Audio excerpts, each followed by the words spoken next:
యేసుక్రీస్తు నామములో మరొకసారి మీ అందరికి కూడా ప్రత్యేకమైన వందనాలు.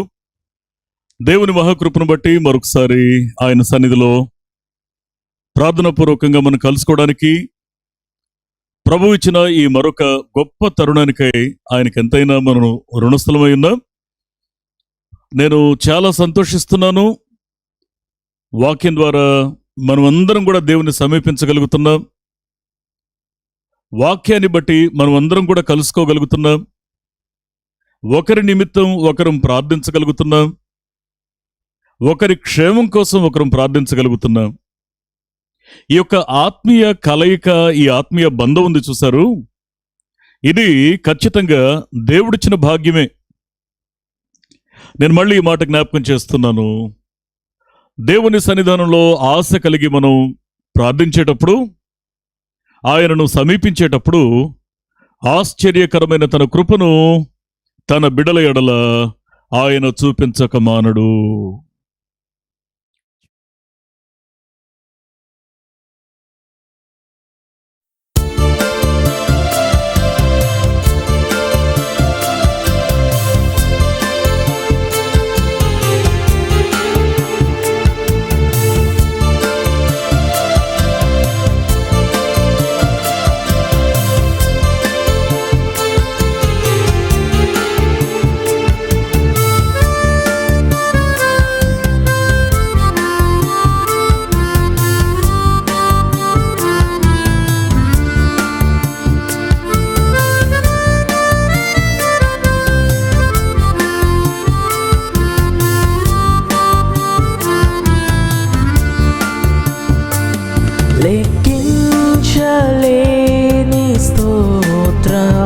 దేవా ఎల్లప్పుడూ నే పాడెదన్, లెక్కించలేని స్తోత్రములు దేవా ఎల్లప్పుడూ నే పాడెదన్. ఇంతవరకు నా బ్రతుకులో, ఇంతవరకు నా బ్రతుకులో నీవు చేసిన మేళ్ళకై లెక్కించలేని స్తోత్రములు దేవా ఎల్లప్పుడూ నే పాడెదన్, లెక్కించలేని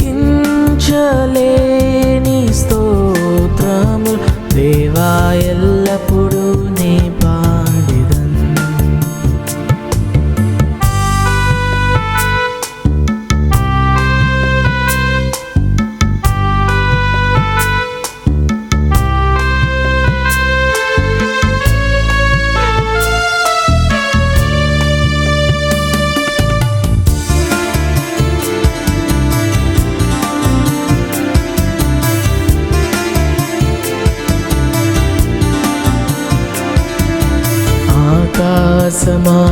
మహాకాశముల్ దాని క్రిందున్న ఆకాశము, మహాకాశముల్ దాని క్రిందున్న ఆకాశము, భూమిపై కనబడునవన్నీ, భూమిపై కనబడునవన్నీ ప్రభువా నిన్నే కీర్తించు,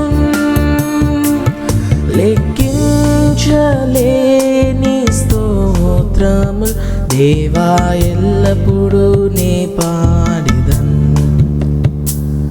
లెక్కించలేని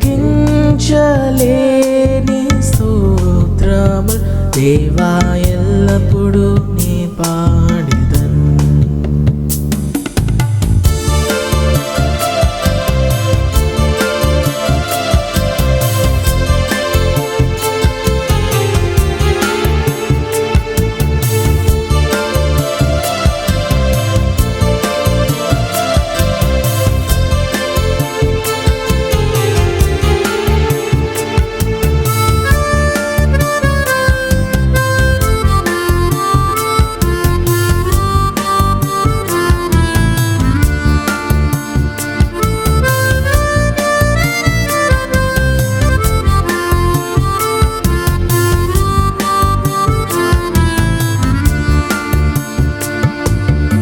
అడవిలో నివసించునవన్నీ సుడిగాలియు మంచును అడవిలో నివసించునవన్నీ సుడిగాలియు మంచును భూమిపై నున్నవన్నీ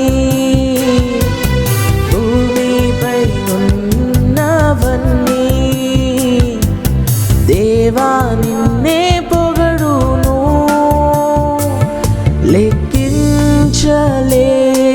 స్తోత్రములు దేవా ఎల్లప్పుడూ నే పాడెదన్ లెక్కించలేని స్తోత్రములు దేవా ఎల్లప్పుడూ నే పాడెదన్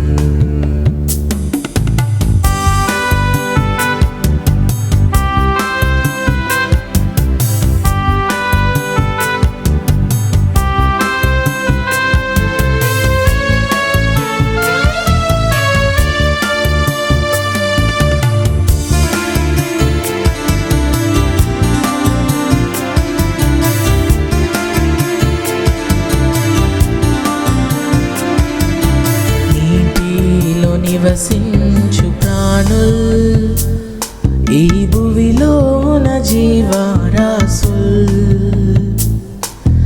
నీటిలో నివసించు ప్రాణుల్ ఈ భువిలోన జీవరాశుల్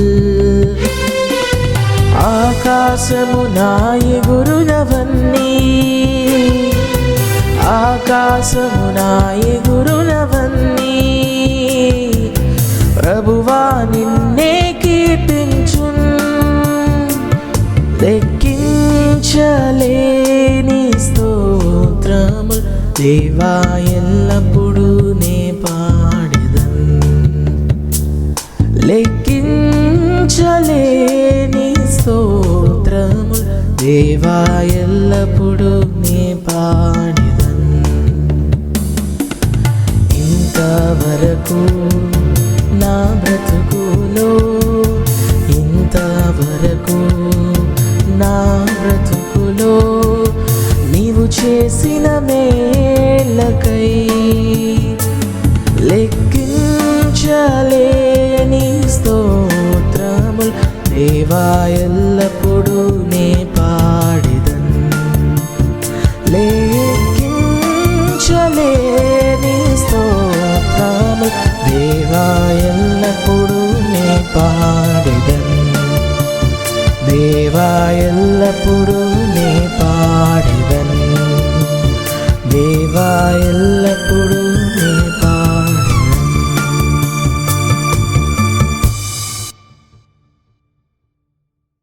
చాలా సంతోషం. మరి ఈరోజు ప్రభు మనతో ఏం మాట్లాడని ఉద్దేశించారు, ఆయన దీవెనకరమైన మాటల కొరకై మరొకసారి ఆయన తట్టు చూద్దాం. పరిశుద్ధ గ్రంథం నుండి మార్కు సువార్త 11వ అధ్యాయము 24వ వచనాన్ని మనం చూస్తే, అందుచేత ప్రార్థన చేయునప్పుడు మీరు అడుగుచున్న వాటినెల్లా పొందియున్నామని నమ్ముడి, అప్పుడు అవి మీకు దొరుకును. కళ్ళు మూసుకుని చిన్న ప్రార్థన చేద్దాం. దయగలిగిన వాడా, మహోన్నతుడా, మరొకసారి మీ నమ్మకమైన, దీవెనకరమైన, ఆశీర్వాదకరమైన చేతులకు నీ వాక్యాన్ని ప్రేమించి అయ్యా నిన్ను సమీపించిన ప్రతి బిడ్డను కూడా అప్పగించి మేము ప్రార్థిస్తూ ఉన్నాం. మీ ఆశ్చర్యకరమైన కృప, కనికరము, కాపుదల, కటాక్షము దేవతని ప్రతి వారిపైన మీరు నిలిపి ఉంచండి. మరి ముఖ్యంగా నీ వాక్యం కోసం పరితపించే ప్రతి మనస్సును కూడా మీరు ధైర్యపరిచి వారి పక్షంగా ఉండి ఆశ్చర్యకరమైనటువంటి కార్యాలు జరిగించమని మరొకసారి మీరు మాట్లాడుతూ ఉండగా వినగలిగే చెవులను, గ్రహించే మనస్సును మాకు దయచేయమని మీ పాదాలు పట్టుకుంటున్నాను. నీ మాటలు వివరించడానికి నేను తగిన వాడిని కాదు, నా జ్ఞానం చాలదు. అయ్యా, వాక్యము నీది, బిడలు మీ వారు, సమయం నీది. మీరు మాట్లాడితే మేము మేలు పొందుతాం. మీరు మాట్లాడమని, దీవించమని యేసునామములో ప్రార్థిస్తున్నాం మా పరమ తండ్రి. Amen, amen. దేవుని వాక్యాన్ని మనం జాగ్రత్తగా అర్థం చేసుకునే ప్రయత్నాన్ని మనం చేస్తే, ఇక్కడ మాట్లాడుతూ సాక్షాత్తు యేసుక్రీస్తు ప్రభువారు ఒక ఆశీర్వాదకరమైన అంశాన్ని మాట్లాడతారు. ఆశీర్వాదానికి ఒక సూత్రాన్ని మాట్లాడతారు. ఏంటి అనంటే, మళ్ళీ ఒకసారి మార్కు సువార్త 11వ అధ్యాయం 24వ వచనాన్ని మనం చూసినట్లయితే, అందుచేత ప్రార్థన చేయునప్పుడు మీరు అడుగుచున్న వాటినెల్లను పొంది ఉన్నామని నమ్మండి, అప్పుడు అవి మీకు అనుగ్రహించబడతాయి. అంటే ఒకటి, మీ జీవితంలో మీకు ఏది కొదువుగా ఉందో, ఏది వెలితిగా ఉందో, ఏది మీకు ఇబ్బందికరంగా ఉందో, ఏ పరిస్థితులు చక్కదిద్దబడాలని మీరు కోరుతున్నారో, ఏ ఆశీర్వాదం అమర్చబడాలని మీరు ఆశిస్తున్నారో, ఆ దీవెనకరమైన మేలులు మన బ్రతుకులో అలంకరించబడడానికి, అమర్చబడడానికి మనం మొట్టమొదటిగా ఏం చేయాలో తెలుసా? ప్రార్థన చేయాలి. ప్రార్థన చేయడం మాత్రమే కాకుండా, మీరు ప్రార్థన చేయునప్పుడల్లా, అంటే ప్రార్థన ఒకసారి చేసేసి మనం మర్చిపోవడం కాదు. చాలాసార్లు మనం దేవుని సన్నిధిలో ఒక అంశాన్ని గురించి ప్రార్థిస్తే బాధాకరమైన విషయం ఏంటంటే, అసలు ఏం అడిగామో కూడా మర్చిపోతూ ఉంటాం చాలా రోజులు. కారణం ఏంటంటే, మనం దేవుని దగ్గర అడిగిన అంశాన్ని దక్కించుకునేంత వరకు పదే పదే పదే పెనుగులాడాలి అన్న సూత్రాన్ని మనం మర్చిపోతాం. ఇంకా బాధాకరమైన విషయం ఏంటంటే, అలా మనం మర్చిపోవడానికి గల కారణం, ప్రార్థనకు మధ్య కావలసినంత గ్యాప్ తీసుకుంటూ ఉంటాం. కావలసినంత కాదు సుమా, ఇంకా చెప్పాలంటే తీసుకోకూడనంత గ్యాప్ తీసుకుంటూ ఉంటాం. దేవుని వాక్యాన్ని మనం జాగ్రత్తగా అర్థం చేసుకునే ప్రయత్నాన్ని మనం చేస్తే, ప్రియ స్నేహితులారా, జీవం కలిగిన దేవుని మాట ఉందే, ఆ మాట సూటిగా మన మనసుల్ని తాకడానికి ఒకవేళ మనం ఆశిస్తే, దేవుని ద్వారా ఒక అద్భుతాన్ని, ఆశ్చర్యకరమైన కార్యాన్ని చూడాలి అనే ఆకాంక్ష మన గుండెల్లో ఉంటే, మనం చేయవలసిన పని ఏంటి అంటే, ఒకటి, ప్రార్థించాలి. రెండవది, రెగ్యులర్గా ప్రార్థించాలి. మూడవది, ప్రార్థన చేస్తున్నప్పుడల్లా మనం ఏది దేవుని సన్నిధిలో అడుగుతున్నామో అది పొంది ఉన్నామని నమ్మాలి. దేవుడు ఇస్తాడని నమ్మడం కాదు. నేను అడిగింది దేవుడు ఆల్రెడీ నాకు శాంక్షన్ చేశాడు అని నమ్మగలగాలి. ప్రియ స్నేహితులరా, దేవుని యొక్క వాక్యం సెలవిస్తున్న సత్యం ఏంటంటే, ఎప్పుడైతే నమ్మకంగా ప్రార్థిస్తామో, ఎప్పుడైతే నిరంతరం ప్రార్థిస్తామో, ఎప్పుడైతే నమ్మి ప్రార్థిస్తామో, ఎప్పుడైతే ప్రార్థించి నమ్ముతామో, దేవుడు నేను అడిగిన దాన్ని నాకు ఇచ్చేశాడు అని ఎప్పుడైతే నమ్ముతామో, అప్పుడు మీరు దేన్నైతే అడిగారో, ఆశపడ్డారో, దేవుని సన్నిధిలో అన్వేషించారో, ఏది మీ జీవితానికి అవసరమో దాన్ని మీరు ఖచ్చితంగా పొంది తీరుతారు. అందుకే దేవుని సన్నిధానంలో చాలా ప్రార్థనలకి దేవుడు తృప్తిగా జవాబునిస్తూ ఉంటాడు. కొద్దిమంది దీర్ఘ ప్రార్థనలు చేయరు, కానీ మనసంతటితో ఆ పలికే 2 మాటలైనా స్వచ్ఛంగా దేవుని పాదాల దగ్గర మనసుల్ని కుమ్మరిస్తారు. అందుకే మీ హృదయంలో ఉన్నటువంటి ఆలోచన ఏంటి, మీ జీవితంలో ఉన్న అవసరం ఏంటి, మీ వ్యక్తిగత జీవితంలో ఉన్న కొదువ ఏంటి అడిగి చూడండి. ఆ అడిగిన ఆ అంశాన్ని ఒక్కసారి అడిగి వదిలేయకుండా దేవుడు కార్యం జరిగించేంత వరకు కూడా దేవుని సన్నిధిలో మీరు తప్పకుండా దేవునికి కృతజ్ఞతతో మీరు స్తుతులు చెల్లించండి. నేను అందుకే ఒక మాట మీకు జ్ఞాపకం చేస్తున్నాను.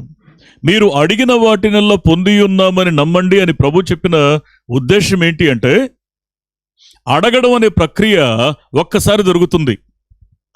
అదేంటండి, ఇప్పుడే కదా మాటి మాటికి అడగమన్నారు, ఇప్పుడు అడిగే ప్రక్రియ ఒక్కసారి జరిగితే చాలు అని అంటున్నారే అంటే, దానికి జవాబు ఏంటి అంటే, దేవుని దగ్గర మనకి ఏం కావాలో మనం నోరు తెరిచి మనసు తెరిచి ఒకసారి అడిగాం.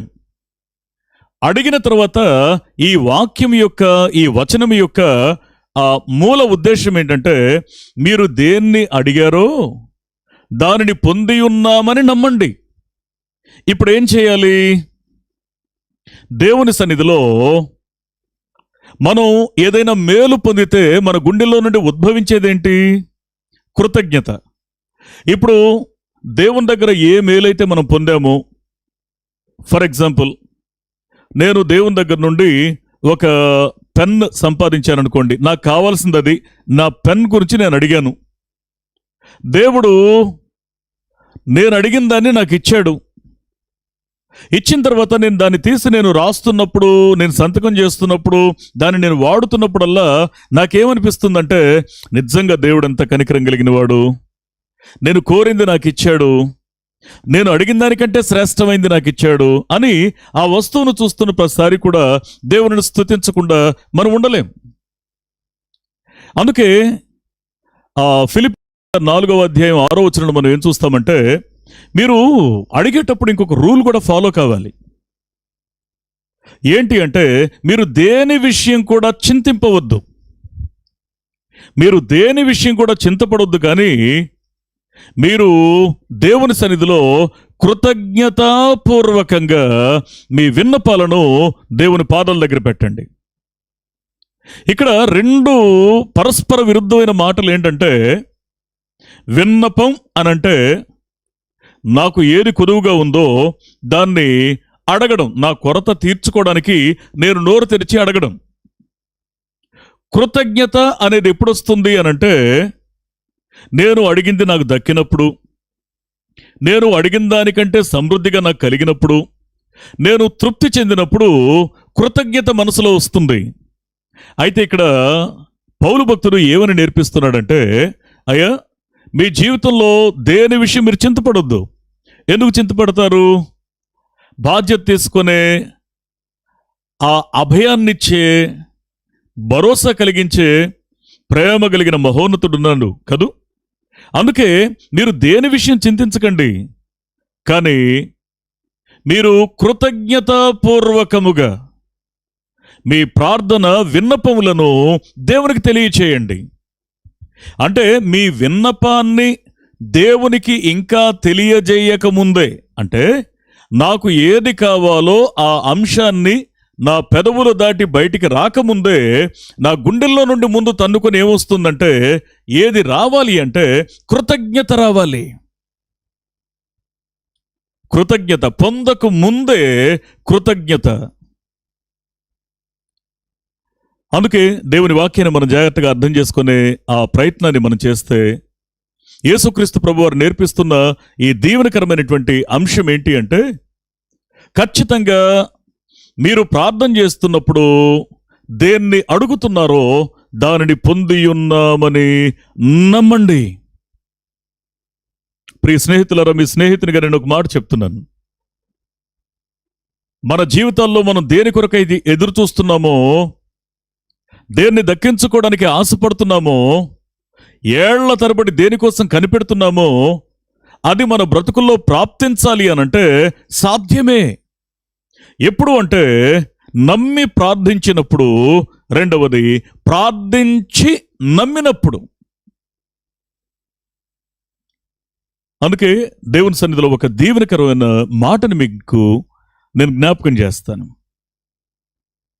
ఎప్పుడైతే నమ్మి ప్రార్థిస్తామో అవన్నీ మీకు దొరుకుతాయి అని దేవుని వాక్యం చెప్తా ఉంది కదా. అసలు మన ప్రార్థనకు దేవుని స్పందన ఎలా ఉంటుందో తెలుసా? రాజుల గ్రంథంలో, మొదటి రాజుల గ్రంథం 9వ అధ్యాయము 3వ వచనంలో ఒక దీవెనకరమైన మాట చూస్తాం. ఇక్కడ నా సముఖమందు నీవు చేసిన ప్రార్థన విన్నపములను నేను అంగీకరించాను అని ప్రభు మాట్లాడతారు. ఆలకించడం గొప్ప అయితే ఆయన అంగీకరించడం. నేను మీ స్నేహితుడిగా ఒక మాట చెప్పనా? కొన్నిసార్లు మన మనసులో ఉన్న బాధ, వ్యధ, వేదన మన పొరుగు వారికి చెప్పామనుకోండి, అది వారికి కొన్నిసార్లు తేలిగ్గా అనిపించవచ్చేమో. నేను ఒక మాట చెప్పనా? మీ హృదయాలను దేవుని దగ్గర కుమ్మరించడానికి మీరు సిద్ధంగా ఉంటే, మీ హృదయాలు తేలికయ్యేంత వరకు, మీ మనసుల్లో ఉన్న భారము, బరువు అంతా కొట్టివేయబడేంత వరకు దేవుడు మౌనంగా ఉండడు. అందుకే నా సముఖమందు నీవు చేసిన ప్రార్థన విన్నపములను నేను అంగీకరించాను అంటే దాని అర్థం ఏంటంటే, మీరు దేవుని యొక్క సన్నిధిలో ప్రార్థిస్తున్న ప్రతి ప్రార్థన, పలుకుతున్న ప్రతి పదం, పెదం దాటి వస్తున్న ప్రతి మాట, దేవుని సన్నిధిలో ఒలికిస్తున్న ప్రతి కన్నీటి బొట్టు అది దేవుని దృష్టికి విలువైంది. అందుకే దేవుని యొక్క వాక్య సెలవిస్తున్న సత్యం ఏంటంటే, భక్తులందరూ కూడా అనేకమైన శ్రమల గుండా వెళ్ళిన వారేనండి. ఏ భక్తుడు కూడా శ్రమల గుండా ప్రయాణం చేయకుండా తన లక్ష్యాన్ని చేరుకోలేదు. కానీ వారి జీవితంలో అల్టిమేట్గా ఎందుకు గెలవగలిగారు? ఇన్ని వేల సంవత్సరాల తర్వాత కూడా ఆ భక్తుల జీవితాలని ఎందుకు మనం స్మరిస్తున్నాం అంటే కారణం ఏంటి అనంటే, వారు దేవునిని గురిగా చేసుకుని బ్రతికారు. దేవుని సన్నిధిలో నేను ప్రార్థిస్తే ఖచ్చితంగా నా ప్రార్థన దేవుని చేత అంగీకరించబడుతుంది. నేను ఏదైతే దేవుని దగ్గర నేను ప్రార్థిస్తున్నానో అది నేను పొందేసినట్లే. అందుకే ప్రార్థించేవారు కృతజ్ఞతాపూర్వకంగా ప్రార్థించేవారు భక్తులు, కృతజ్ఞతాపూర్వకంగా. నాకు ఆశ్చర్యం కలిగే విషయం ఏంటంటే, ప్రార్థన లేదా ఆరాధన అనే ఆ అంశాల గురించి మనం మాట్లాడాలి, ధ్యానించాలి అంటే దావీదు భక్తుణ్ణి పరిగణలోకి తీసుకోకుండా ఈ అంశం కంప్లీట్ కాదు. వాస్తవంగా తన యొక్క గుండెల్లో ఉన్న ఆ ప్రార్థన, ఆ పట్టుత్వం చాలా ఆశ్చర్యం కలిగిస్తుంది. చాలాసార్లు మనల్ని ప్రేరేపిస్తుంది దేవుని సన్నిధిలో అలా ప్రార్థించడానికి. మన గుండెల్లో ఒక తీవ్రతను పుట్టిస్తుంది. ఎన్నో ఒడిదుడుకులు చూశాడు భక్తుడు కూడా. ఆయన రాజు అనే ఒక్క కోణం మాత్రమే మనం చూస్తున్నాం. ఆ స్థానం దాకా తాను చేరడానికి, ఆ స్థానంలో తాను ఎదుర్కొన్నటువంటి మరికొన్ని సమస్యలు, ఆ తరువాత తన జీవితంలో ఎదుర్కొన్న ఒడిదుడుకులు, ఇవన్నీ కూడాను తన జీవితంలో ఖచ్చితంగా చాలా సవాళ్ళనే తన ముందుంచాయి. కానీ ఇలాంటి సవాళ్ళు ఉన్నటువంటి సమయంలో భక్తుడు ఏమని ప్రార్థించేవాడో తెలుసా? దేవుని సన్నిధిలో సవాళ్లు ఎదురవుతున్న ప్రతిసారి కూడా తన హృదయానికి ఏమి ఆన్సర్ చేసేవాడు, లోకానికి ఏం జవాబు చెప్పేవాడు, తన దేవునితో ఏం మాట్లాడేవాడు అంటే, కీర్తనల గ్రంథం 16వ కీర్తన 8వ వచనాన్ని ఒక్కసారి మనం చదువుకున్నట్లయితే, సదాకాలము యెహోవా యందు నా గురి నిలుపుచూ ఉన్నాను. ఆత్మ చెప్పుచున్న మాట చెవిగలవాడు వినుగాక. ఒక వ్యక్తి గెలవడం, గెలవకపోవడం అన్నది దేని మీద ఆధారపడి ఉంటుందంటే, నీ గురి దేని మీద ఉంది అన్న దాని మీదే ఆధారపడి ఉంది. ఎప్పుడైతే మన గురి దేవుని మీద ఉంటుందో ఖచ్చితంగా ఆ ఆశ్చర్యకరుడైన దేవుడు మీ యుద్ధాల్ని ఆయన జరిగిస్తాడు. అందుకే భక్తుడు మాట్లాడుతూ అంటాడు, సదాకాలం యెహోవా యందు నా గురి నిలుపుచూ ఉన్నాను. నేను గెలిచినప్పుడు దేవుణ్ణి చూస్తున్నాను, నేను గెలవాల్సిన పరిస్థితులు వచ్చినప్పుడు దేవుణ్ణి చూస్తున్నాను, గెలిచి తీరాల్సిన యుద్ధాల్లో కూడా దేవుణ్ణి చూస్తున్నాను, నేను గెలవలేను అనుకున్న నిస్సత్తువులో ఉన్నప్పుడు కూడా గెలిపించగలిగిన దేవుణ్ణి చూస్తున్నాను. నా సంతోషంలోనూ, నా బాధలోనూ, నా సమృద్ధిలోనూ, నా లేమిలోనూ, నేను పొగడబడుతున్నప్పుడు, నేను తృణీకరించబడుతున్నప్పుడు, నేను పొగిడే వారిని చూసి పొంగిపోవడం లేదు, తృణీకరించే వారిని చూసి కృంగిపోవడం లేదు. కానీ నేను ఒక్క పని చేస్తున్నానంటాడు దావీదు భక్తుడు.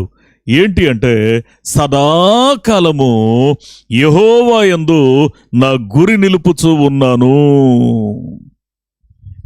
ఆత్మ చెప్పుచున్న మాట చెవిగలవాడు వినుడుగాక. దావీదు భక్తుడు ఎప్పుడు కూడా తాను రాజుగా ఉండడం కోసం పరితపించలేదండి. వాస్తవం చెప్పాలంటే తాను కోరుకోలేదు. అసలు ఆ అభిప్రాయమే, ఆలోచనే అతని మనసులో లేదు. దేవుడు ఆ భక్తుని యొక్క గుండెల్లో యవ్వన కాలం నుండి వేళ్ళలోని పెరుగుతున్న ఆ యథార్థమైన భక్తిని, గురి కలిగిన భక్తిని, నమ్మకమైన భక్తిని, పట్టు సడలని భక్తిని చూసి దేవుడే ముచ్చటపడి, ఆ కనికరం కలిగిన దేవుడు ఆ రాచరికాన్ని ఆయన కాళ్ళ దగ్గర పెట్టాడు. నేను ఒక మాట మీ జ్ఞాపకం చేయనా? దేవుని యొక్క వాక్యం సెలవిస్తున్న సత్యం ఏంటి అంటే, మనం అడిగినవి దేవుడు చేస్తాడు అని చెప్పడానికి కాదు ఈరోజు నేను ప్రయత్నిస్తుంది. అసలు మనకి ఏం కావాలో అడగడం కూడా మనకు చేత కాదు. కానీ మనకు అక్కరగా ఉన్నవేవో దాన్ని ఎరిగిన వాడాయన. చాలాసార్లు మనం మన ఎంపిక ఎలా ఉంటుందంటే, నేను ఈ నిర్ణయం తీసుకోకుండా ఉంటే బాగుండు, నేను ఇక్కడ తొందరపడకుండా ఉంటే బాగుండు, నేను ఇక్కడ అడుగు ముందుకేయకుండా ఉంటే బాగుండు, లేదా ఇక్కడ నేను ఆగకుండా ఉంటే బాగుండు. చాలాసార్లు మనం ఎంపిక చేసుకున్నటువంటి విషయాల్లో చాలాసార్లు మనం నాలుగు కొరుక్కున్నటువంటి సందర్భాలు ఉన్నాయి. కానీ దేవుని వాక్యం ఏం చెప్తుందంటే, మీరు అడుగక మునుపే మీకు అక్కరగా ఉన్నవేవో ఆయనకు తెలుసు. సాక్షాత్తు యేసుక్రీస్తు ప్రభువారు మత్తయి సువార్త 6వ అధ్యాయం 8వ వచనంలో ఈ మాట చెప్తా ఉన్నారు. మీరు అడగలేదు, ఇంకా ఏది అడగాలో మీరు మానసికంగా సిద్ధపడలేదు. కానీ మీకు ఏది అవసరమో గుర్తుపెట్టుకోండి. మీరు ఏది అడగాలనుకుంటున్నారో కాదు, మీకు ఏది అవసరమో అది ఆయన మీరు అడగక మునుపే మీ కొరకు తన గుప్పెట్లో దాచి ఉంచిన మేలది. అందుకే దేవుని సన్నిధిలో ప్రార్థించేటప్పుడు మనం అర్థం చేసుకోవాల్సిన విషయం ఏంటంటే, ఒకటి, నిరంతరం దేవుని దగ్గర ప్రార్థించే ఎక్స్పీరియన్స్ కలిగి ఉండడం ఒకటైతే, రెండవది ప్రార్థిస్తున్నప్పుడు మనం నమ్మి ప్రార్థించాలి. ఫైన్.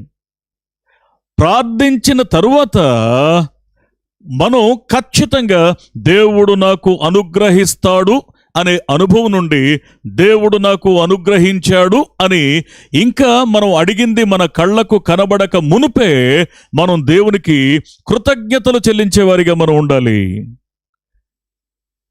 నేను ఒక మాట మీ స్నేహితునిగా, శ్రేయోభిలాషిగా నేను ఒకసారి మీతో పంచుకోనా? చాలా కాలంగా మీకు దూరం అయిపోయినటువంటి మనశ్శాంతి ఉందే, అడిగి చూడండి. దేవుడు నాకు ఇచ్చేశాడు అని నమ్మి చూడండి. చాలా కాలంగా మీకు దూరం అయిపోయినటువంటి విజయం ఉందే, ఆ విజయాన్ని మీరు దేవుని సన్నిధిలో అడగండి. అడిగిన తర్వాత దేవుడు దాన్ని నాకు శాంక్షన్ చేసేశాడు అని నమ్మండి. చాలా కాలంగా మీ జీవితాల్లో మీకు దూరం అయిపోయినటువంటి ఆ దీవెన ఉందే, ఆ ఘనత ఉందే, దాన్ని దేవుని సన్నిధిలో అడగండి.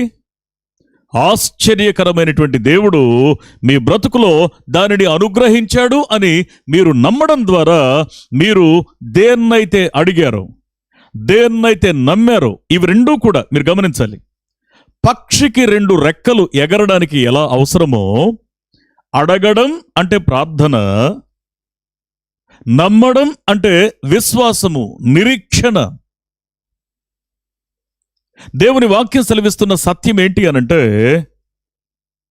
మనం దేన్నైతే దేవుని సన్నిధిలో అడుగుతున్నామో ఆ క్షణాన దేవుడు నాకు దాన్ని పరలోకంలో గ్రాంట్ చేశాడు, ఖచ్చితంగా నేను స్వతంత్రించుకుంటున్నాను అని నమ్మడానికి సంసిద్ధంగా మనం ఉంటే ప్రతి వాగ్దానము మన జీవితంలో నెరవేర్చబడుతుంది. అందుకే దావీదు భక్తుడు మాట్లాడుతూ ఏమంటాడంటే, సదాకాలము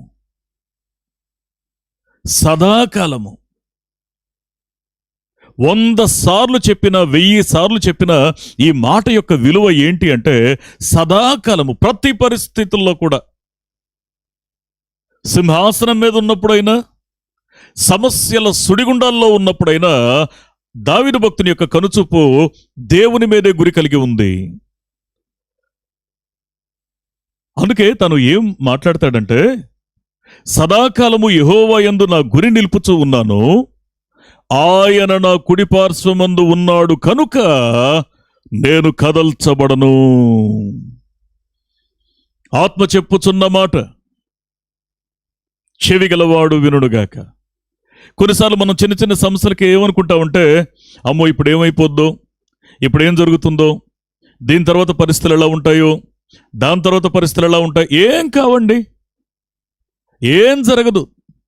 ఒకవేళ మన శక్తికి మించిన సమస్యలని వాటిని మనం పరిగణిస్తున్నాం, కానీ మనం సేవిస్తున్న దేవుని కంటే మించిన సమస్యలు కావవి. గుర్తుపెట్టుకోండి. దేవుని వాక్యం సెలవిస్తున్న సత్యం ఏంటి అనంటే, ఆయన మన కుడి పార్శ్వమున ఉన్నాడు కాబట్టి నేను కదల్చబడను అని దావీదు భక్తుడు చెప్పినట్లుగా మీరు కూడా స్థిరంగా నిలబడి తీరుతారు. ఖచ్చితంగా మీ అడుగులను స్థిరపరచగలిగిన వాడే మీతో మాట్లాడుతున్నాడు. మీ దుఃఖాన్ని నివారించగలిగిన వాడు, మీ భయాన్ని పారద్రోలగలిగిన వాడు, మీ అవమానాన్ని కొట్టివేసేవాడు, మీ కన్నీటిని నాట్యంగా మార్చగలిగిన వాడు మీతో మాట్లాడుతూ ఉన్నాడు. అందుకే మన జీవితాల్లో విజయ రహస్యం ఎక్కడుంటుంది అంటే, రహస్యంగా విజయం ఇచ్చే దేవుని దగ్గర ప్రార్థించడమే. దేవుని వాక్యం సెలవిస్తున్న సత్యం ఏంటి అంటే, చాలాసార్లు మనకు తెలియదండి దేవుడు మనల్ని ఎంత ప్రేమిస్తారో. చాలాసార్లు మనకు తెలీదు దేవుడు ఖచ్చితమైన ఆ సమయంలో తన యొక్క దయగలిగిన హస్తాన్ని, దాతృత్వం కలిగిన హస్తాన్ని, తన యొక్క అదృశ్య హస్తాన్ని మన కొరకు ఆయన చాచడాన్ని చాలాసార్లు మనం చూడలేదు, మనం గమనించలేదు, కానీ అనుభవిస్తూనే ఉన్నాం. ఆ టైంలో ఏదో అలా జరిగిపోయింది, అలా జరగలా, దేవుడు జరిగించాడు. దాన్నే సమకూడి జరిగించడం అని అంటారు. దేవుడు సమకూర్చి జరిగించడాన్ని బట్టే ఇప్పటి వరకు జీవితంలో ఎన్నో ఎత్తుపల్లాలు దాటుకుంటూ వచ్చాం. ఇంత నమ్మకంగా మనల్ని దాటించిన దేవుడు ఇక ముందు మనల్ని విడిచిపెడతాడా?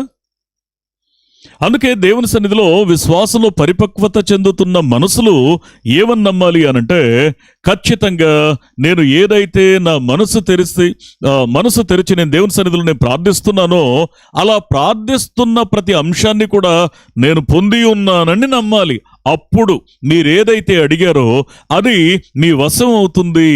ఇది వాస్తవం, ఇది వాస్తవం.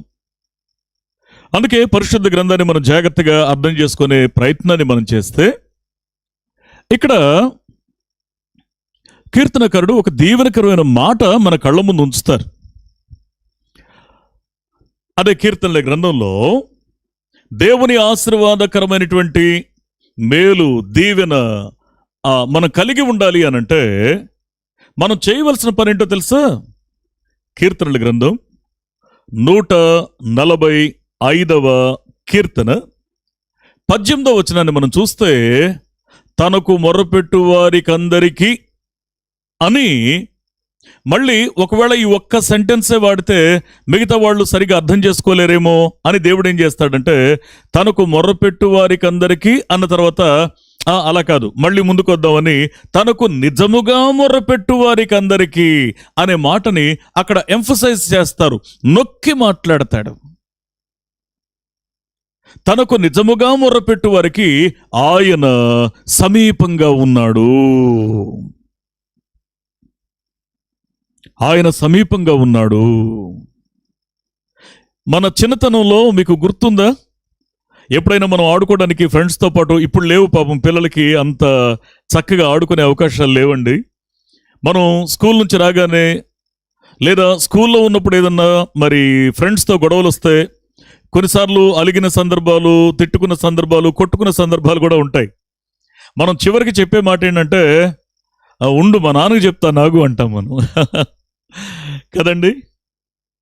అప్పుడు వాడు కూడా, ఎదుటి మనిషి కూడా అదే అంటాడు, మా నాన్నకు చెప్తానుండు అంటే ఈ బిడ్డ ఏమంటాడంటే, మీ నాన్నకంటే మా నాన్న బలవంతుడు. నిజంగా మన గొప్పతనాన్ని వాళ్ళ నోట్లో వినాలి అంటే వాళ్ళ ముందు ఒక సమస్య ఉన్నప్పుడే మన బిడ్డల నోట మన గొప్పతనం అంతా పలుకుతూ ఉంటారు వాళ్ళు. నేను ఒక మాట మీకు జ్ఞాపకం చేయను, ఆ పసిబిడ్డల మనసుల వంటి మనసులతో నీ సమస్య ముందు నిలబడి చేతులెత్తి మోకరించి నీ కనులను దేవుని తట్టు చాపి, దేవా నా కళ్ళ ముందు నన్ను కలవరపరుస్తున్న సమస్య కంటే నువ్వు బలవంతుడవు అని చెప్పడానికి మీరు సంసిద్ధంగా ఉంటే ఈ క్షణముననే మీ సమస్య యొక్క వేళ్లని ఆయన పెకిలించి వేస్తాడు. మీ సమస్య యొక్క పునాదుల్ని కదిలించి వేస్తాడు. దేవుని యొక్క వాక్యం ఇది. అందుకే మనం చేయాల్సిన పని ఏంటి అనంటే, ఆయన యొక్క సామర్థ్యం మీద, ఆయన యొక్క కృప మీద, ఆయన యొక్క ప్రేమ మీద మనం నమ్మిక కలిగి ఉండాలి. ఆ కారణం చేత అడుగక మునుపే అక్కరులు ఎరిగిన దేవుడు కదా. ఆ కనికరం కలిగిన దేవుని సన్నిధిలో మనం ప్రతిఫలాన్ని పొందాలి అంటే మనం ఏం చేయాలి అని వాక్యం చెప్పడం చూస్తున్నాం. అంటే నిజముగా మొర్ర పెట్టడం. ఆయన సమీపంగా ఉన్నాడు. అందుకే స్కూల్కి ఎప్పుడైనా మన పిల్లలతో కలిసి మనం వెళ్తే, లేదా అప్పట్లో మనతో కలిసి స్కూల్కి మన తల్లిదండ్రులు కనుక వస్తే, ఫ్రెండ్స్ అందరి ముందు మనం ఎంత ధీమాగా తల ఎగరేసుకుంటూ నడిచేవాళ్ళం కదండి. కారణం ఏంటంటే, ఆ బిడ్డలకు తెలిసిన ప్రపంచం ఏంటంటే తల్లిదండ్రులే. వారు కూడా ఉంటే ప్రపంచమంతా ఏకమైనా కానీ వారిని ఏం చేయలేరని వారి నమ్మకం. వారి నమ్మకం వాస్తవం కాకపోవచ్చు. ఆ రోజుల్లో మనకున్న తల్లిదండ్రులు నిజంగా అంత గొప్పవారు అయ్యుండొచ్చు, కాకపోయి ఉండొచ్చు. కానీ ఈ రోజున మనం సేవిస్తున్నటువంటి మహోన్నతుడైన దేవుడు ఉన్నాడే, చీకటిలో వెలుగును పుట్టించగలిగిన వాడు, మీ దుఃఖాన్ని ఆశ్చర్యకరంగా ఆయన ఆనందంగా మలచగలిగిన వాడు, మీ అవమానానికి ప్రతిగా రెట్టింపు ఘనతనివ్వగలిగిన వాడు. ఎస్, ఇది సత్యం. అందుకే ఆయన పాదాల దగ్గర మన హృదయాల్ని పసిబిడ్డల్లా మనం ఆయన్ని అమర్చుకోవాలి. గుండెల్లో మన మనసులను ఆయన పాదాల దగ్గర కుమ్మరించాలి. అందుకే నిజముగా మొర్ర పెడితే నేను సమీపంగా ఉంటాను. ఇంకెవరు ముట్టుకుంటారు మనల్ని? అందుకే పౌలు భక్తుడు ఒక మాట అంటాడు కదా రోమపత్రికలో, దేవుడే మన పక్షమై ఉంటే మనకు విరోధి ఎవడు? నేను ఎప్పుడు కూడా ఈ మాట చెప్తూ ఉంటానండి. దేవుని యొక్క ఉనికి, దేవుని యొక్క సన్నిధి, దేవుని యొక్క స్పర్శ, దేవుని యొక్క ఆశీర్వాదకరమైనటువంటి నడిపింపు ఒకవేళ మనం కలిగి ఉంటే, దేవుని స్పర్శ అంటే అర్థం ఏంటి? సాక్షాత్తు దేవుడే వచ్చి ముట్టుకుంటాడు అది కాదు నేను చెప్తున్న మాట. వాక్యమయ్యున్న క్రీస్తు, ఆ వాక్యం నా గుండెల్లో పదిలంగా ఉన్నప్పుడు క్రీస్తును నేను గట్టిగా అది పట్టుకున్నట్లే నా గుండెల్లో. ఎవరి గుండెల్లో అయితే వాక్యం స్థిరంగా ఉందో వారు యేసు క్రీస్తుని సజీవుడైన వారిని వారు స్పర్శిస్తున్నట్లే, దర్శిస్తున్నట్లే, వారు ముట్టుకుంటున్నట్లే. సరే, నిజముగా మొర్ర పెట్టడం అంటే అర్థం ఏంటి? నిజముగా మొర్ర పెట్టడం అంటే అర్థం ఏంటి? పరిశుద్ధ గ్రంథాన్ని మనం జాగ్రత్తగా అర్థం చేసుకునే ప్రయత్నాన్ని మనం చేస్తే ఇక్కడ ఒక మాట అంటాడు. యెషయా గ్రంథం 1వ అధ్యాయము 19వ వచనంలో ఇక్కడ ఒక దీవెనకరమైన మాట, మీరు సమ్మతించి నా మాట వినిన ఎడల మీరు భూమి యొక్క మంచి పదార్థాలన్నీ కూడా మీరు అనుభవిస్తారు. ఆత్మ చెప్పుచున్న మాట చెవిగలవాడు వినుగాక. దేవుని వాక్యం సెలవిస్తున్న సత్యం ఏంటి అనంటే, నేను మళ్ళీ ఈ మాట జ్ఞాపకం చేస్తున్నాను. మీరు సమ్మతించి నిజముగా మొర్ర పెట్టడం అంటే అర్థం ఏంటో తెలుసా? మీరు సమ్మతించి దేవుని యొక్క వాక్యం ఏదైతే మాట్లాడుతుందో, కొన్నిసార్లు అది మనకి సౌకర్యంగా ఉండొచ్చు, ఉండకపోవచ్చు. కొన్నిసార్లు ఇమ్మీడియట్గా అది మనకు అర్థం కావచ్చు, కాకపోవచ్చు. అది మనకు మన లెక్కల్లో అది లాభకరంగా ఉండొచ్చు, ఉండకపోవచ్చు. కానీ మన మనసులో దేనికి అలవాటు పడాలి అంటే, దేవుడు దేనిని గురించి అయితే మాట్లాడారో దానిని వెంటనే మనం సమ్మతించగలిగిన మనస్సు కావాలి. అందుకే మూలవాక్యాన్ని మళ్ళీ మనం చూస్తే, మీరు భక్తి కలిగిన వారలారా, దేవుని వాక్యాన్ని ప్రేమించేవారలారా, మీరు ఒకవేళ ఏదైనా బాధలో, వేదనలో, సమస్యలో ఉంటే మీరేం చేయాలో తెలుసా? ప్రార్థించండి. అయితే ఒక కండిషన్ ఏంటంటే, మీరు ప్రార్థించేటప్పుడు మీరు దేన్నైతే దేవుని సన్నిధిలో అడిగారో అవన్నీ కూడా ఇస్తాడని కాదు, ఇచ్చేశాడు అని నమ్మండి. అప్పుడు అవన్నీ మీకు దక్కుతాయి, మీ వశమవుతాయి.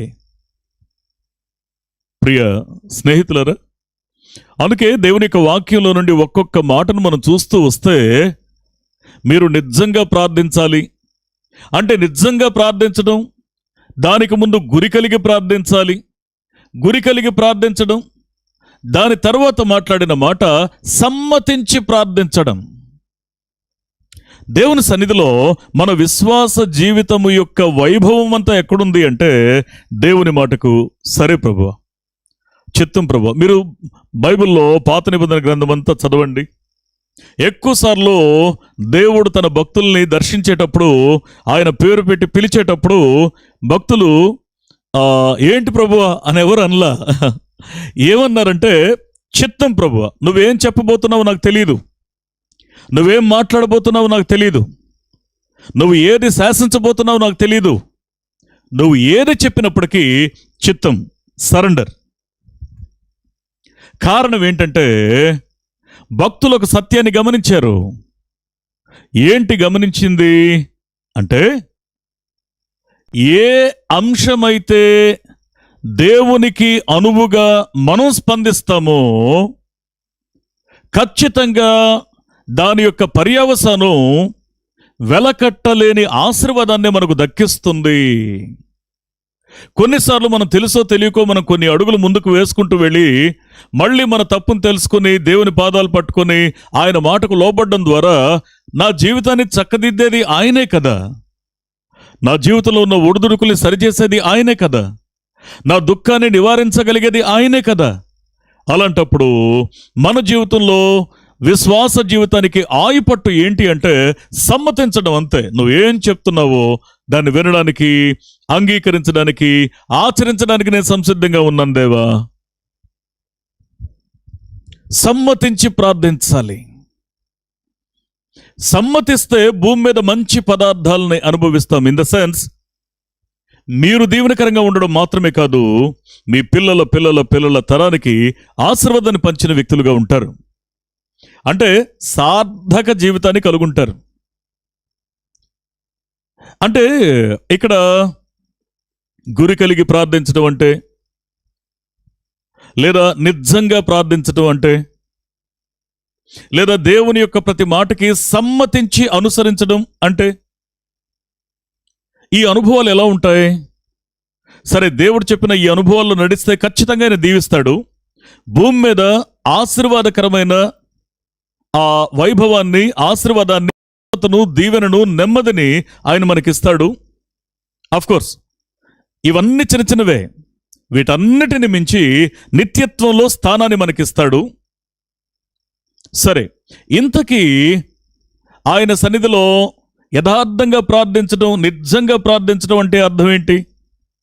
సమ్మతించి ప్రార్థించడం. అసలు ఇంతకీ సమ్మతించడం అంటే అర్థం ఏంటి?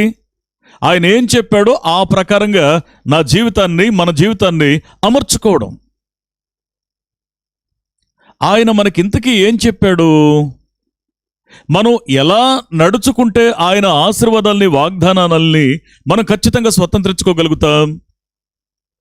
పరిశుద్ధ గ్రంథాన్ని మనం జాగ్రత్తగా అర్థం చేసుకునే ప్రయత్నాన్ని మనం చేస్తే, నెంబర్ 1,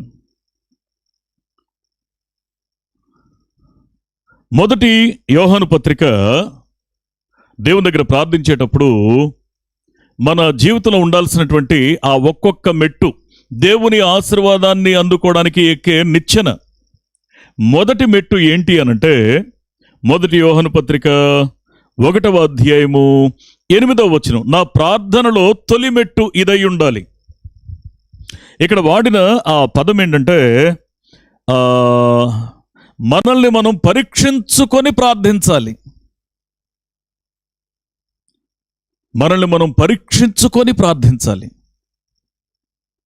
దేవుని సన్నిధికి వెళ్ళి, దేవా నీకు అన్నీ తెలుసు కదా ప్రభువా, నన్ను క్షమించు, దేవా నాకు సహాయం చేయి, నాకు ఏదేది అవసరమో నీకు తెలుసు కదా ప్రభువా, నాకు సహాయం చేయి.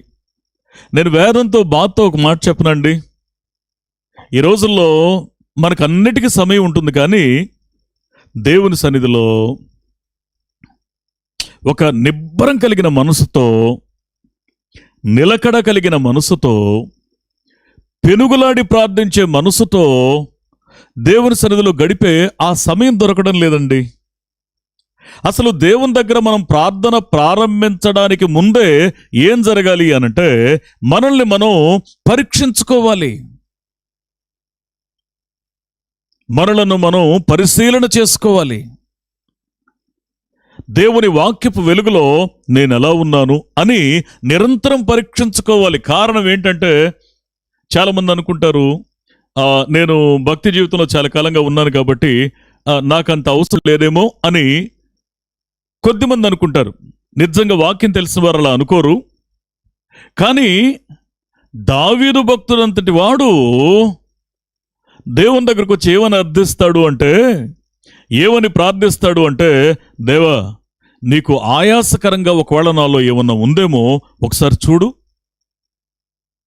నీ మనసును నొప్పించే విషయాలు నాలో ఏమన్నా ఉన్నాయేమో ఒక్కసారి పరీక్షించు. ప్రియ స్నేహితులారా, నేనెప్పుడు ఒక మాట చెప్తా ఉంటాను. వాక్యాన్ని చెప్తా ఉన్నప్పుడు ఖచ్చితంగా ఏ మాటైనా సరే అది దేవుని వాక్యం రెండంచులు కలిగిన ఖడ్గం వంటిది. అది మొట్టమొదట నన్ను తాకిన తర్వాతే మీ దగ్గరికి ప్రయాణం చేస్తుంది. ఎస్, అందుకే దేవుని యొక్క వాక్యం ఎంత శ్రేష్టమైంది అంటే ప్రతి ఒక్కరూ పరీక్షించుకోవాల్సిందే, ఇంక్లూడింగ్ మీ. దావీదు భక్తుని యొక్క కాలి ధూళికి మనం సమానం కాదు, నేను సమానం కాదు. అందుకే దేవుని యొక్క సన్నిధానంలో ఖచ్చితంగా మనం అర్థం చేసుకోవాల్సిన విషయం ఏంటి అనంటే, దేవుని దగ్గరికి రాగానే ముందు మన అవసరాల లిస్టు చిట్టా విప్పొద్దు. ప్రార్థన వాడుకగా, అలవాటుగా, యాంత్రికంగా, అరిగిపోయిన టేప్ రికార్డ్ లాగా అలా ప్రారంభించొద్దు. ముందు ప్రశాంతంగా దేవుని సన్నిధిలో కూర్చుని కొద్ది సమయం దేవుని స్తుతించండి. దేవుని సన్నిధిలో ఆ రోజు సమయం గడపడానికి ప్రభు ఇచ్చిన ఆ కృపకై ముందు ఆయన స్తుతించండి. స్తుతించిన తర్వాత ఆయన వాక్యపు వెలుగులో మన హృదయాన్ని పరీక్ష చేసుకోండి. ఆయన వాక్యపు వెలుగులో నేను ఏమై ఉన్నానో మనకు తెలియాలి. మనం ఏమై ఉండాలని దేవుడు కోరుకుంటున్నాడో మనకు గ్రహింపు కావాలి. అందుకే దేవుని యొక్క సన్నిధిలో ఆశీర్వాదాన్ని పొందదగిన ప్రార్థన యొక్క తొలిమెట్టు ఏంటి అనంటే, నువ్వు ప్రార్థిస్తూ ఉండగానే పొందియున్నానన్న నమ్మకం మనకెప్పుడు కలుగుతుంది అంటే, ప్రార్థన కోసం కూర్చోగానే ముందు దేవుని స్తుతించి ఆ తర్వాత ఆ వాక్యపు వెలుగులో తన యథార్థ స్థితిని, మన బలాన్ని, బలహీనతను దాపరికం లేకుండా పసిబిడ్డల దేవుని సన్నిధిలో ఒప్పుకోగలిగే ఆ మనస్సు మనకు కావాలి. అందుకే దేవుని సన్నిధికి వస్తూ ఉన్నప్పుడు మనల్ని మనం పరీక్షించుకొని ప్రార్థించాలి. అక్కడ ప్రారంభం అవుతుంది. రెండవది, దేవుని సన్నిధిలో ప్రార్థించేటప్పుడు మరొక దీవెనకరమైన అంశం ఏంటి అనంటే, యోహాను సువార్త 15వ అధ్యాయము 7వ వచనంలో అక్కడ ఒక మాట చూస్తాం మనం. ఆయనలో మనం నిలిచి ఉండాలి. నా మాటలు మీలో, మీరు నాయందును, నా మాటలు మీ యందును నిలిచి ఉన్న ఎడల మీకు ఏది ఇష్టమో అడగండి. మీకు ఏది ఇష్టమో అడగండి, ఖచ్చితంగా దానిని దేవుడు మీకు అనుగ్రహించి తీరుతాడు. ఎప్పుడో తెలుసా? ముందు మన మనసులు దేవుని వాక్యపు వెలుగులో పరీక్షించబడ్డప్పుడు. పరీక్షించబడిన తరువాత ఆ ప్రక్రియ అంతటితో ఆగిపోదు, శుద్ధీకరణ జరుగుతుంది. ఏదైనా దేవునికి మనకి అడ్డుగా ఉంటే కన్నీటితో మనసులను ప్రక్షాళన చేసుకుంటాం. ఏదైనా దేవునికి మనకి అడ్డుగా ఉంటే ఆ రోజు ప్రధానమైన ప్రార్థన అంశం ఏంటి అంటే అదే ప్రార్థన అంశం. మిగతా నేను అడగాలనుకున్నవన్నీ ప్రక్కన పెట్టేస్తాను. దేవునికి నాకు మధ్య ఉన్న అడ్డంకి తొలగిపోవాలి. ప్రియ స్నేహితులారా, నేను మళ్ళీ ఈ మాట మీకు జ్ఞాపకం చేస్తున్నాను. ఒక వ్యక్తికి హార్ట్లో ఉన్నటువంటి వాల్స్ ఒకవేళ బ్లాక్ అయినాయి అనుకోండి, సీరియస్గా ఉంది, ఆ కండిషన్లో అతనికి ఇమ్మీడియట్గా ఆపరేషన్ చేయాలి. ఏం చేయాలి? గుండెకు ఆ రక్తాన్ని నిరాటంకంగా తీసుకెళ్ళడానికి ఏదైతే అడ్డుగా ఉందో ఆ అడ్డంకిని క్లియర్ చేయాలి. ఒకవేళ అలాంటి టైంలో, సార్ మీరు చాలా మంచోళ్ళంట, చాలా గొప్పోళ్ళంట, నేను మీ గురించి చాలా విన్నాను, ఒక సన్మాన సభ ఏర్పాటు చేస్తున్నాం, అక్కడికి వచ్చాక మీకు పెద్ద కిరీటం పెడతాం అనంటే, కిరీటాల సంగతి తర్వాత అయ్యా, ముందు నేను బ్రతకాలి, బ్రతికుంటేనే తర్వాత అలాంటివి ఎన్నైనా సాధిస్తాను. ముందు అడ్డంకులు తొలగించబడాలి. గుండె అది యథాస్థితిలోకి మళ్ళీ రావాలి అనంటే ఆ పంప్ చేసేటువంటి వాల్వ్స్కి అడ్డంకులు ఉన్నవి, అవి క్లియర్ కావాలి. నేను ఒక మాట చెప్పనా?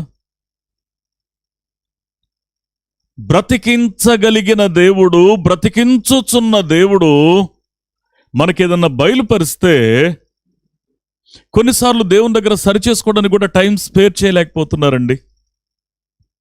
అందుకే దేవుని వాక్యం ఏం చెప్తా ఉందంటే, మొట్టమొదటి కర్తవ్యం ఏంటంటే హృదయాన్ని శుద్ధి చేసేసుకోండి, అడ్డంకులు తొలగించేసుకోండి.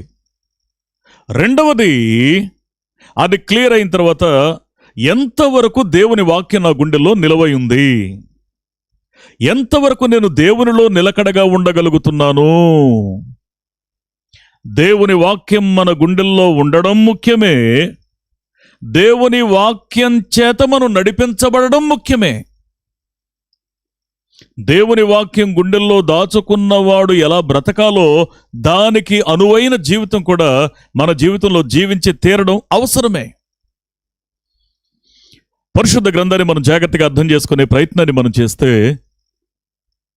రెండవ మెట్టు, వెంటనే దేవుడు మన ప్రార్థన ఎప్పుడు అంగీకరిస్తాడంటే ఆయన మాటలు మనలో, మనం ఆయనలో నిలిచి ఉన్నప్పుడు ఖచ్చితంగా మీకు ఏది ఇష్టమో అడగండి, మీ పెదవులను దాటి ఆ పదం బయటికి రాకముందే దేవుడు ఆశీర్వాదాన్ని మీ జీవితంలో తృప్తికరంగా, సమృద్ధికరంగా కుమ్మరిస్తాడు. పదార్థం వైపు చూడొద్దు, పరమాత్ముడి వైపు చూడండి, ప్రభువు వైపు చూడండి. దేవుని ఆశీర్వాదకరమైన వాక్యం సెలవిస్తున్న సత్యం ఏంటంటే, నేను అడిగినప్పుడు నేను పొంది ఉన్నానన్న నమ్మకం నాకు ఎప్పుడు కలుగుతుందంటే సమ్మతించి ప్రార్థన చేస్తే. సమ్మతించి ప్రార్థన చేసే మనసు యొక్క స్టేటస్ ఎలా ఉంటుందంటే, అది దేవుని దగ్గరికి రావడంతో ఆయన్ను స్తుతించిన తర్వాత ఖచ్చితంగా ముందు పరీక్షించుకుంటుంది. పరీక్షించుకున్న తర్వాత అడ్డంకులుంటే సరిదిద్దుకుంటుంది. రెండవది, ఖచ్చితంగా తనలో ఎంతవరకు దేవుని వాక్యం నిలవయుందో, కొలువయుందో చూసుకుంటుంది. తాను దేవునిలో ఎంత నిలకడగా ఉన్నారో పరీక్షించుకుంటారు. మూడవది, దేవుని వాక్యాన్ని మనం జాగ్రత్తగా అర్థం చేసుకునే ప్రయత్నాన్ని మనం చేస్తే, మనం దేవుని యొక్క వాక్యం చేత మనసులను మనం నింపుకుంటూ ఉంటే, ఆ దేవుని వాక్యం చేత నింపబడిన మనస్సు, దేవుని వాక్యాన్ని నింపుకున్న వ్యక్తులు, వ్యక్తిత్వాలు, అవి క్రమక్రమంగా ఏమవుతాయంటే దేవుని స్వాధీనపరచబడతాయి. దేవుని యొక్క ఆలోచనలకు అనువుగా అడుగులు వేస్తాయి. ఇక్కడ వాడబడిన మరొక దీవెనకరమైనటువంటి మాట, మూడవ మాట ఏంటి అంటే, అదే 1 యోహాను పత్రిక 3వ అధ్యాయము 22వ వచనాన్ని చూస్తే, నేను ముఖ్యమైన మాటను మీ దృష్టికి తీసుకొస్తున్నాను. అక్కడ వాడిన పదం ఆయన ఆజ్ఞలను గైకొనుచు.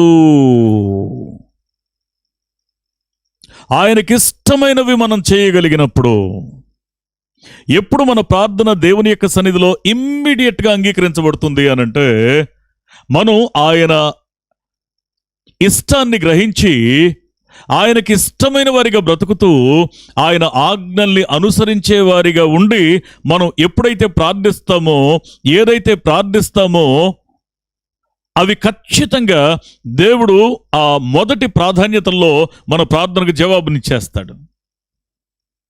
అయితే మన ప్రార్థనకి దిక్సూచి ఏంటో తెలుసా అండి? అందుకే అక్కడ వాడబడిన మాట ఆయన ఆజ్ఞలను గైకొనుచు. ఆయన ఆజ్ఞలు గైకోవాలి, ఆయన దృష్టికి ఇష్టమైనవి చేయాలి. వాక్యంతో నింపబడిన మనసు ఏం చేయాలని కోరుకుంటుందంటే, ఆయన ఆజ్ఞల్ని గైకుంటూ ఆయన దృష్టికి ఇష్టమైంది. ఒకవేళ అలా చేయగలిగినప్పుడు నీ నోట నుండి వెలువడిన ప్రార్థన దేవుడు అంగీకరించకుండా ఎలా ఉంటారు? నాలుగవది, దేవుని సన్నిధిలో మన ప్రార్థన, అయ్యా మీరు ప్రార్థించిన వెంటనే పొంది ఉన్నామని నమ్మండి అని ప్రభు చెప్తున్నారే, అంత నమ్మకం కలిగిన స్థితి మన జీవితంలో మనకి ఎప్పుడు వస్తుంది అనంటే, మరొక దీవెనకరమైన మాట, అదే 1 యోహాను పత్రిక 5వ అధ్యాయము 14వ వచనాన్ని ఒకసారి మనం చూస్తే, ఆయన చిత్తానుసారముగా అడుగుతాం కాబట్టి. ఇప్పటిదాకా మనకు తోచిందల్లా అడిగేశాం. మనకు కలిగిన ధైర్యం ఏదనగా, ఆయన చిత్తానుసారముగా మనము ఏది అడిగినను, అండర్లైన్ చేసుకోండి మాటని. ఇక్కడ కొన్నిసార్లు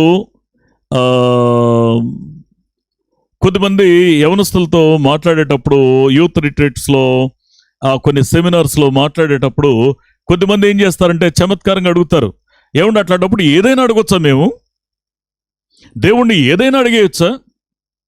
మీకు ఏది ఇష్టమో అడుగుడి, అది మీకు అనుగ్రహించబడును అని అన్నాడు కదా, ఏదైనా అడగొచ్చా? అప్పుడు నేను చెప్పాను, ఖచ్చితంగా బ్రదర్, మీరు ఏదైనా అడగండి, ఖచ్చితంగా దేవుడిస్తాడు. అంటే మేము ఏదడిగినా ఇస్తాడా? ఎస్, మీరు ఏదడిగినా ఇస్తాడు. కానీ ఒక్క సత్యాన్ని మీరు మర్చిపోవద్దు, మన మనస్సులో ఇక్కడ వాడిన ఆ పదాన్ని జాగ్రత్తగా అర్థం చేసుకునే ఆ ప్రయత్నాన్ని మనం చేస్తే, మనకు కలిగిన ధైర్యం ఏదనగా ఆయన చిత్తానుసారముగా. ఆ మాట అండర్లైన్ చేయండి. ఆయన చిత్తానుసారంగా అడగడం తప్ప ఇక మనం ఇంకా ఏది అడగలేం. వెర్రి కోరికలు కోరుతున్న వాని గుండెల్లో దేవుడు లేడు అన్నది ఎంత వాస్తవమో, దేవుని గుండెల్లో ప్రతిష్ఠించుకున్న వాని బ్రతుకులో వ్యర్థమైన దాని మీద వ్యామోహము ఉండదు అన్నది కూడా అంతే సత్యం. అందుకే ఇక్కడ వాడిన ఆ మాట మనం జాగ్రత్తగా చూస్తే, ఆయన చిత్తానుసారంగా అడగడానికి ఈ మనసులు అలవాటైపోతాయి. కారణం ఏంటో తెలుసా? ఈ మనసులు దేవుని వాక్యంలో, ఆ దేవుని వాక్యపు వెలుగులో పరీక్షించబడిన మొదటి అనుభవాన్ని దాటొచ్చాయి. ఈ మనసులు రెండవ అనుభవంలో వాక్యం చేత పూర్తిగా నింపబడ్డాయి. మూడవ అనుభవంలో మనసులో నింపబడినటువంటి ఆ వాక్యాన్ని గైకొనడానికి అలవాటు పడిపోయాయి. ఆయన దృష్టికి ఇష్టమైంది చేయడానికి అలవాటు పడిపోయాయి ఈ మనసులు. అందుకే మన గుండెలో ఒక ధైర్యం ఉంది.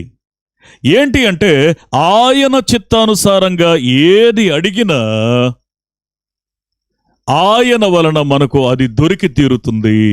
అంటే మన మనసులు ఏది అడిగినా, ఇన్ ద సెన్స్, ఖచ్చితంగా దేవుని వాక్యానికి లోబడే మనం అడుగుతాం.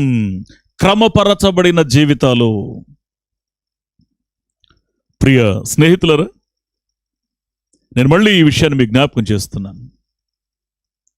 కనికరం కలిగిన దేవుడు ఎంత ప్రేమ కలిగిన వాడంటే, ఏమండి, ఆయన చిత్తానుసారంగా అడగడం అంటే పూర్తిగా ఆయన నియంత్రణలో ఉండిపోతామా అంటే, యెహోషువకు యుద్ధం వచ్చింది. ఇశ్రాయేలు కొరకు యుద్ధం చేస్తున్నాడు.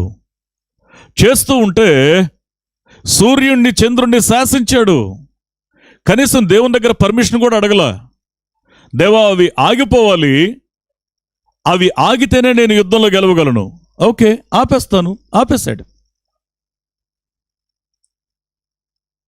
నేను అందుకే మళ్ళీ ఈ మాట మీకు జ్ఞాపకం చేస్తున్నాను. యెబ్బేజు ప్రార్థన చేస్తూ ఉన్నప్పుడు దేవుని సన్నిధిలో, దేవా నాకు సహాయం చేయి అని ఒక లిస్ట్ దేవుని ముందు పెట్టాడు. సందేహించకుండా, సంశయించకుండా వాక్యానికి లోబడి ప్రార్థన చేశాడు. అతడు ప్రార్థించిన దాన్ని అంతటిని కూడా దేవుడు అనుగ్రహించాడు. మరణకరమైన రోగంతో హిజ్కియా ఉన్నాడు. తాను దేవుని దగ్గరికి వెళ్ళి, దేవా నాకు ఆయుష్ నిమ్ము అని కూడా అడగలా, నన్ను జ్ఞాపకం చేసుకో చాలు అన్నాడు. ఆయన జ్ఞాపకం చేసుకున్నాడు. 15 సంవత్సరాలు ఆయుష్ పెరిగింది.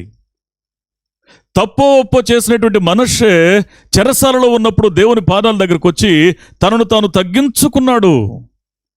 దేవా మళ్ళీ నాకు సింహాసనం ఇవ్వమని బహుశా అడిగాడని నేను అనుకోవడంలా. అయ్యా, నిన్ను స్తుతించాల్సిన సమయంలో నిన్ను స్తుతించలేకపోయాను. నిజంగా నువ్వెంతైనా నమ్మదగినవాడు, నిన్ను స్తుతించాల్సింది నేను, నన్ను క్షమించు అని తనను తాను తగ్గించుకున్నాడు. ఆ కారణం చేత దేవుడు అతన్ని అత్యధికంగా హెచ్చించి పోగొట్టుకున్న వైభవాన్ని అంతటిని కూడా మరలా తిరిగి తీసుకొచ్చి ఇచ్చాడు. నేను ఒక మాట మీకు జ్ఞాపకం చేయను. దేవుని సన్నిధానంలో విశ్వాసం నిండిన మనసుతో, గురి కలిగిన హృదయంతో దేవుని పాదాలని పట్టుకొని పెనుగులాడడానికి మీరు సంసిద్ధంగా ఉంటే ఆశ్చర్యకరమైన కార్యాలను మీ బ్రతుకులో జరిగించడానికి దేవుడు సంసిద్ధంగా ఉన్నాడు. ఆత్మ చెప్పుచున్న మాట చెవిగలవాడు వినుగాక. ఇప్పటిదాకా అలాంటి విషయాలు జరగలేదు అన్నవి కూడా దేవుడు మీ బ్రతుకులో జరిగి చూపిస్తాడు. కారణం ఏంటంటే, ఆయన మన గుండెల్లో కొలువై ఉన్నప్పుడు, ఆయన మన మనసులో ఆయన స్థిరంగా ఉన్నప్పుడు, ఆయనను కలిగి ఉన్న మన జీవితాలు ఆయనను కలిగి ఉండడానికి అనువుగా పవిత్రత, పరిశుద్ధత, యథార్థత, భక్తి జీవితం కలిగి ఉన్నప్పుడు ఖచ్చితంగా మీ జీవితాలని చిగురింప చేయకుండా, ఆశీర్వదించకుండా మిమ్మల్ని ఎలా దాటి వెళ్తాడు? వాక్యం ఏం చెప్తా ఉందంటే, భక్తులు ఒకటే నేర్చుకున్నారు.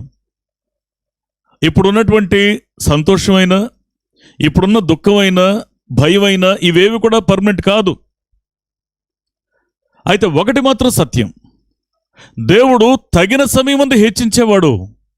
అందుకే భక్తులందరూ కూడా ఈ సూత్రాన్ని నమ్మి ఆ బలిష్టమైన చేతుల చాటున ఒదిగి ఉన్నారు. ఆ దీవెనకరమైన, ఆశీర్వాదకరమైన, బలిష్టమైన చేతులని నమ్మి ఆయన చేతులు చాటున ఒదిగి ఉండడానికి, స్థిర మనస్సు కలిగి ఉండడానికి, నిరీక్షణ కలిగి ఉండడానికి మనం సంసిద్ధమే అయితే మన నోట నుండి వెలువడిన ప్రతి ప్రార్థన మనం ఖచ్చితంగా స్వతంత్రించుకుంటాం వాగ్దానాన్ని. జీవితంలో ఎన్నో రకాల అనుభవాలు ఉండొచ్చండి, ఎన్నో రకాల పరిస్థితులు ఉండొచ్చు. కానీ కనికరం కలిగిన దేవుడు సెలవిస్తున్న సత్యం ఏంటో తెలుసా? మీ జీవితాలలో ఏది కొదువుగా ఉందో ఆ కొరతను తీర్చగలిగిన వాడు మీతో మాట్లాడుతూ ఉన్నాడు. హల్లెలూయా. అందుకే మీరు ప్రార్థించండి. ప్రార్థించేటప్పుడు మీరు సత్యం తెలుసుకోండి. నమ్మి ప్రార్థించడం ఎంత ముఖ్యమో, ప్రార్థించిన తర్వాత దేవుడు ఖచ్చితంగా ఆయన తన వాగ్దానాన్ని నాకు ఇచ్చేశాడు అని నమ్మగలిగిన ఆ స్థిరత్వాన్ని కలిగి మీరు ప్రార్థించండి.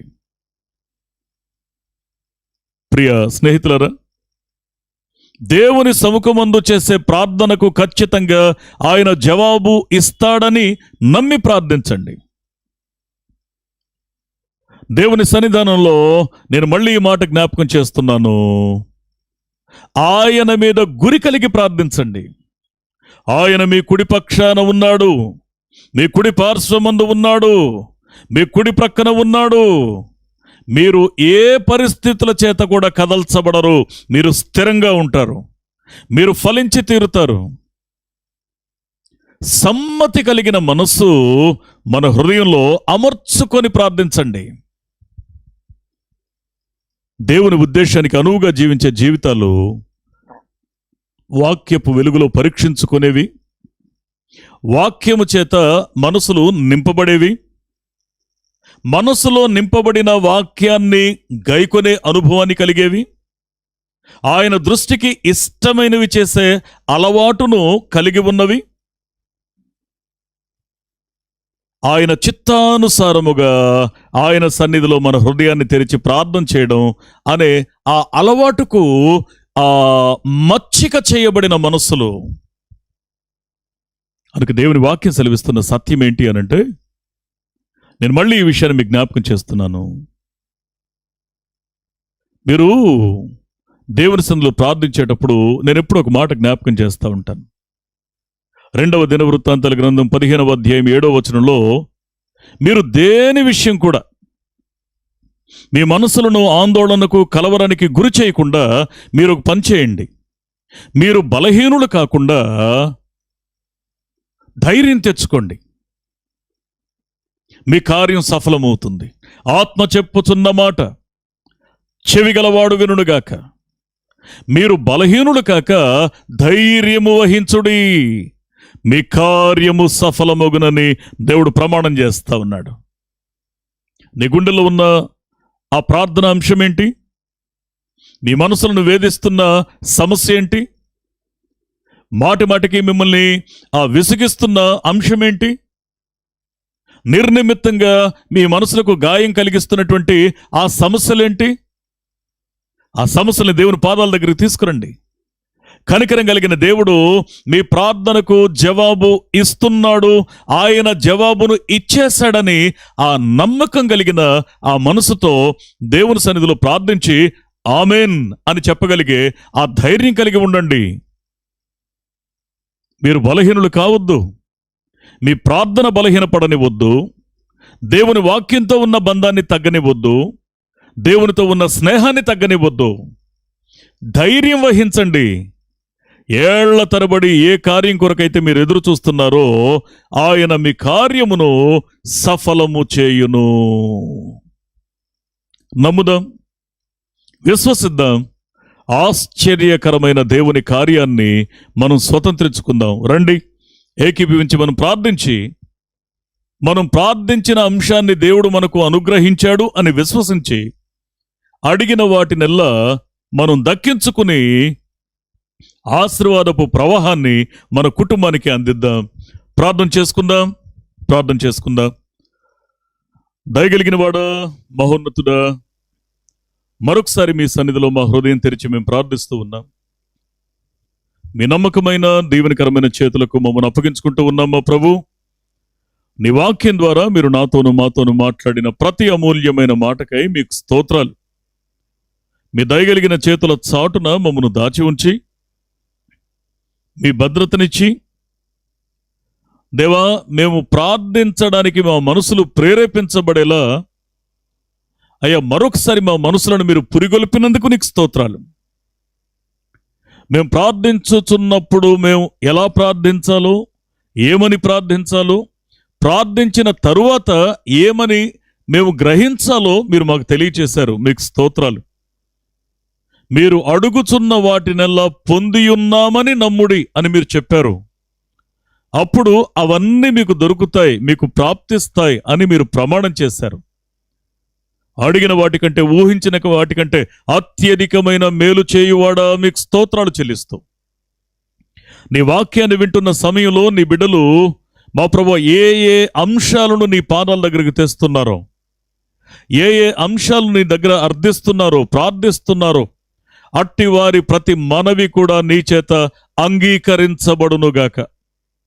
మీరే కృప చూపించమని, కనికరించమని, తోడుగా ఉండి నడిపించమని, దేవాతని నేను వాక్యం వింటున్న బిడ్డల్లో బహుధైర్యాన్ని పుట్టించి మునుపటి కంటే ఉజ్జీవకరమైన ప్రార్థన జీవితాన్ని వారి గుండెల్లో మీరు ప్రతిష్ఠించమని, అద్భుతాన్ని జరిగించమని యేసు క్రీస్తు నమ్మదగిన నామమున, శక్తిగల నామమున ప్రార్థించి అడిగి వేడుకొనుచున్నాం మా పరమ తండ్రి. ఆమెన్. ఆమెన్.